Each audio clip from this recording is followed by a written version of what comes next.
माननीय अल्पसंख्यक मंत्री जी कह रहे थे कि विपक्ष गुमराह कर रहा है, बल्कि हकीकत यह है विपक्ष गुमराह नहीं कर रहा इस बिल के ऊपर, बल्कि आप लोग गुमराह कर रहे हैं। आप लोग गुमराह कर रहे हैं इस सदन को, आप लोग गुमराह कर रहे हैं इस समाज को, इस देश को।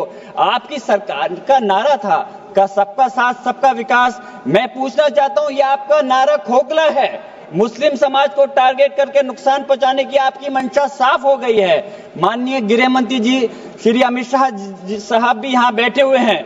मैं कहना चाहता हूं कि माननीय अल्पसंख्यक मंत्री जी कह रहे थे कि जब वो चुनाव में गए थे तो उनसे कहा गया कि वक्फ बिल को लेकर के आया जाए, इसलिए लाए हैं। तो चुनाव के समय तो उनसे ये भी कहा गया था कि 2 करोड़ रोजगार दिया जाए, महंगाई कम की जाए, भ्रष्टाचार कम किया जाए। हमारे लोगों को उस चीज की जरूरत है, वो क्यों नहीं देते? मैं कहना चाहता हूं कि इस देश का मुसलमान दुश्मन नहीं है, इस देश का मुसलमान वफादार है, इस देश की तरक्की चाहता है, इस देश का विकास चाहता है। और हमारे बुजुर्गों ने लाखों की तादाद में इस देश को आजाद कराने के समय अपनी जान माल की कुर्बानियां देकर के साबित किया था।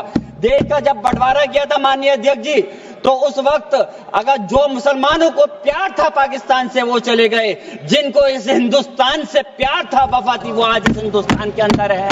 हम इस देश के दुश्मन नहीं, हम इस देश में नौकर भी नहीं हैं, हम इस देश के मालिक हैं। और हम चाहते हैं कि सब लोग मिलकर के, सारे धर्मों के लोग मिलकर के इस देश की तरक्की की बात करें।